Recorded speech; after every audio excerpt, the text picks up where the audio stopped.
बिस्मिल्लाहिर्रहमानिर्रहीम। खुबानी की खट्टी मीठी जायकेदार स्पेशल कमर्शियल स्टाइल चटनी, जिसे आप फ्रूट चाट, दही भल्ले, आलू चने रोल, समोसे, गोल गप्पे और हर तरह के स्नैक्स के साथ इजीली इंजॉय कर सकते हैं। ये ऑल इन वन सॉस है जिसे आप एक बार बनाएं और 2-3 महीने आराम से इंजॉय करें। ये रमज़ान स्पेशल चटनी है, इसे आप एक बार बनाएं और पूरा रमज़ान इंजॉय करें। और ये चटनी जो है ना, ये आपको पूरे ख़ानदान में मशहूर कर देगी। अस्सलाम वालेकुम, welcome back to Sophia in the kitchen. कैसे हैं आप सब लोग? उम्मीद करती हूँ आप सब ठीक होंगे और मैं भी अल्हम्दुलिल्लाह बिल्कुल ठीक ठाक हूँ। ये जो खुबानी की खट्टी मीठी चटनी है ना, ये आप कमर्शियल स्टाइल चटनी है। मेरे वो बहन भाई जो कारोबार स्टार्ट करना चाहते हैं, तो वो जो है ना अपने कारोबार में इस चटनी को ज़रूर इस्तेमाल करें। इससे उनकी प्रोडक्ट जो है वो ज़्यादा फेमस हो जाएगी। तो जी, रेसिपी को स्टार्ट करते हैं। बिस्मिल्लाहिर्रहमानिर्रहीम। सबसे पहले मैंने ड्राइड जो तीना खुबानी लिया है, उनको अच्छी तरह से धो के इसको मैंने थोड़े से पानी में यहाँ पर पकाने के लिए रख दिया है। इसको मैं इतना पकाऊंगी कि ये बस सॉफ्ट हो जाए, गल जाए, ताकि हम जो आगे प्रोसेस करेंगे इसको बनाने के लिए वो बहुत इजीली यानी कि हमारा प्रोसेस हो जाएगा। और ये जो खुबानी है ना, ये मैंने हाफ़ केजी ली है ड्राइड, और इसको मैंने यहाँ पर देखें पकने के लिए छोड़ दिया है। और जब ये अच्छी सी सॉफ्ट हो जाएगी, बॉयल आ जाएगा, इसको तकरीबन इसको आधा घंटा लगेगा इसको पकने में। तो इसको हम आधे घंटे के लिए पकाएंगे ताकि ये अच्छी सी सॉफ्ट हो जाए, और आधे घंटे बाद ये बहुत अच्छी सी सॉफ्ट हो जाएगी। तो जी, यहाँ पर ये देखें, ये बहुत अच्छी सी चटनी जो है हमारी, ये जो खुबानी है ना, ये पक रही है। और यहाँ पर हमने बीच बीच में इसको चमचा भी चलाते जाना है, क्योंकि ये बॉयल होकर बाहर गिर सकती है, इसलिए आपने ज़रा ध्यान रखना है। और इसको हम यहाँ पर चमचे से ऐसे मिक्स करते जाएंगे और यहाँ पर हम इसको कुक करते जाएंगे, और आधे घंटे बाद ये बहुत अच्छी सी डन हो जाएगी। इसको पकाने के बाद हम इसको ठंडा कर लूँगी। ठंडा करके इसको हम ये देखें, इसको मैंने यहाँ पर ठंडा कर लिया है और अच्छे से ये सॉफ्ट हो गई है, गल गई है, और थोड़ी सी ये फ्लफ़ भी हो गई, यानी कि ये फूल गई है। जी, यहाँ पर देखिए, मैं इसको अच्छे तरीके से मिक्स कर लूँगी।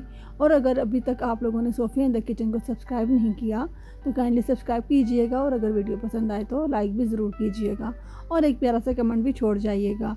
इससे सिर्फ हौसला अफजाई होती है, ताकि मैं नेक्स्ट भी आप लोगों के लिए अच्छी अच्छी वीडियोस लाती रहूँ। आप इसको ब्लेंडर में डालेंगे और मिक्स कर सारा ब्लेंड नहीं करेंगे, हम इसको बैचेस में ब्लेंड करेंगे, क्योंकि ये जो सॉस है थोड़ी सी थिक होगी।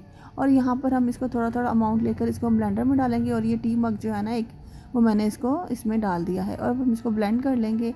इस तरह से हम सारी जो सॉस है ना, सारी चटनी हम इसको ब्लेंड करेंगे। इसको छानने की भी ज़रूरत नहीं होगी, ये इतना अच्छा स्मूथली ब्लेंड हो जाएगा।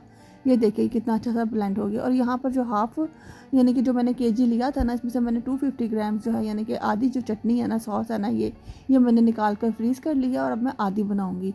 यानी कि यहाँ पर 250 ग्राम जो है ना, मैं यहाँ पर मैंने सॉस ले ली है, और 250 ग्राम ही मैंने यहाँ पर गुड़ लिया है। हम इसको गुड़ में बनाएंगे, और ये बहुत ही मज़ेदार डिलीशियस सी रेसिपी है।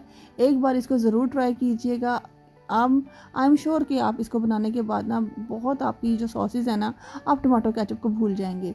यहाँ पर मैंने एक पैन में सिर्फ 1 टेबल स्पून के जितना ऑयल लिया है। 1 टेबल स्पून ऑयल लेकर इसमें मैंने 250 ग्राम जो था ना, मैंने गुड़ डाल दिया, और इसमें मैंने 2 टी मग जो है पानी डाल दिया है, ताकि इसका यानी कि अच्छे से मेल्ट हो जाए। यहाँ पर मैंने गुड़ का शीरा बिल्कुल भी नहीं बनाना, इसको सिर्फ मैंने यहाँ पर मेल्ट करना है। जब ये मेल्ट हो जाएगा तो फिर मैंने जो 250 ग्राम्स की जो मैंने सॉस थी ना खुबानी की, जो मैंने ब्लेंड की थी, वो मैं इसमें ऐड कर दूँगी। इसमें ऐड करने के बाद जी मैं यहाँ पर इसको अच्छी तरीके से मिक्स कर लूँगी। यहाँ पर मिक्स करेंगे, ये देखें कितनी प्यारी सी शाइनी सी इसकी लुक आई है। और अब हम यहाँ पर इसको मिक्स कर लेंगे। यहाँ पर हम अच्छी तरह से इसको मिक्स करेंगे ताकि कोई लम्स वगैरह बिल्कुल भी ना बने। और हमने गुड़ को इतना नहीं पकाना कि इसकी चाशनी बन जाए, सिर्फ हमने इसको गुड़ को मेल्ट करना है। जो हाफ़ चटनी मैंने इसको यानी कि निकाली है ना इसमें से, तो वो मैं फ्रीज़ कर दूँगी, और फ्रीज़ करके वो दोबारा से हम बनाएंगे इस तरह से, तो बिल्कुल भी ख़राब नहीं होगी। तो यहाँ पर मैंने एक जो टेबल स्पून है, मैंने मोटा मोटा जो सौंफ थी उसको कूट लिया है। 1 टेबल स्पून इसमें मैंने ज़ीरा पाउडर लिया है। 1 टीस्पून इसमें मैंने लाल मिर्च का पाउडर लिया है। 1 टीस्पून इसमें मैंने नमक लिया है। 1 टीस्पून ही इसमें मैंने ये दादरी हुई मिर्च ली हैं। 1 टीस्पून इसमें मैंने काली मिर्च पाउडर लिया, और 1 टेबल स्पून इसमें मैंने ड्राई सौंठ यानी कि जो ड्राई जिंजर है ना, वो लिया। इसको सौंठ पाउडर कहते हैं। इसको सौंठ को मैंने लेकर ना साबुत, और उसको मैंने पिसवा लिया था। अब हम सारे मसाले जो हैं इसमें ऐड कर देंगे। सारे मसाले ऐड करने के बाद इसमें बहुत अच्छा फ्लेवर आएगा। और जो मसाले हैं ना, आप इसकी क्वांटिटी ज़्यादा और ऊपर यानी कि कम ज़्यादा कर सकते हैं, इट्स अप टू यू। लेकिन जो मैंने क्वांटिटी बताई है वो इतनी चटनी के लिए, 250 ग्राम्स की चटनी के लिए बिल्कुल यानी कि परफेक्ट हैं। इससे ना तो आपकी चटनी ज़्यादा टैंगी बनेगी, ना ही ज़्यादा सॉफ्ट यानी कि स्वीट बनेगी। ये बहुत ही अच्छा